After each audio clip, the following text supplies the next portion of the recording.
Good morning, my fellow yogic travelers. I'm mighty glad to be alive today, and I hope that you are too, as we continue to live, laugh, love, learn, linger, and live the life we love. It's Monday, so it's Poetry Day. This is by Miguel Unamuno. Throw yourself like seed. Shake off this sadness and recover your spirit. Sluggish, you will never see the wheel of fate that brushes your heel as it turns going by. The man who wants to live is the man in whom life is abundant.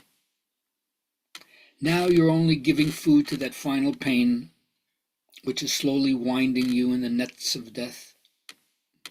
But to live is to work, and the only thing which lasts is the work. Start then. Turn to the work. Throw yourself like seed as you walk into your own field. Don't turn your face, for that would be to turn it to death. And do not let the past weigh down your motion.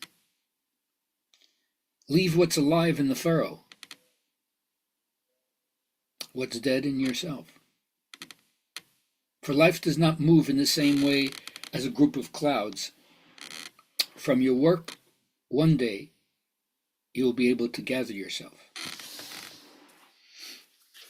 So throw yourself like seed, my friend, into your own furrow. Keep on working. All right, for my journaling question today is the seeing eye. What is that part of ourselves that has insight, that sees? And the question is, where can you rely on your own judgment? In a world where there's so much false information, really difficult for a person to get behind themselves and be clear, and yet that's what you have to do. Where can you rely on your own judgment? Think about it for yourself. Elevate the conversation with your friends. Will you let me know? And I'll tell you how it turns out in my life. Now, Mr. Iyengar, my teacher, always says something that is traditional, and that is from the old Upanishads. What's the difference between the paths of prayas and shreyas? Prayas is the sensual path, what he calls boga, just mere enjoyment. And it's pleasant, but it doesn't last, and also has hidden pitfalls in it. Where shreyas is really the good, the ultimate, the beatitude, living your life in a way where the karma accrues that's pleasant, good for you. So what's the path? The pleasant one or the good one? Up to you to decide. Now, it's long been known that I'm a member of what I call the Aquarian conspiracy, and the first thing you have to learn to do is to witness, to find the center of consciousness that pays attention to the flow of attention. It's a wider dimension. It's freer and better informed than your little local self.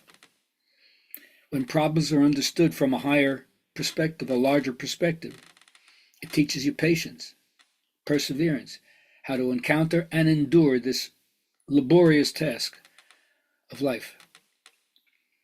Now, certainly from the yoga point of view, it's suggested that you find a competent guru. What does that mean? A living embodiment of a tradition, which can only be attained by a lifetime of constant practice. And to the extent that you take on a healthy and more positive view of yourself and what there is in relation to oneself, then one's actions become ennobled, and then you can continue to throw your seed into the furrow and do your work. Now, what the teacher demands is that you take the challenge on, not by degrees, but suddenly, right now. No waiting. Waiting makes you timid and without flair. So it's not enough just to know about this or even consider it, but to live it is the only way that you draw the most out of it. So change your ways as often as you need. Keep shifting your tactics as is necessary.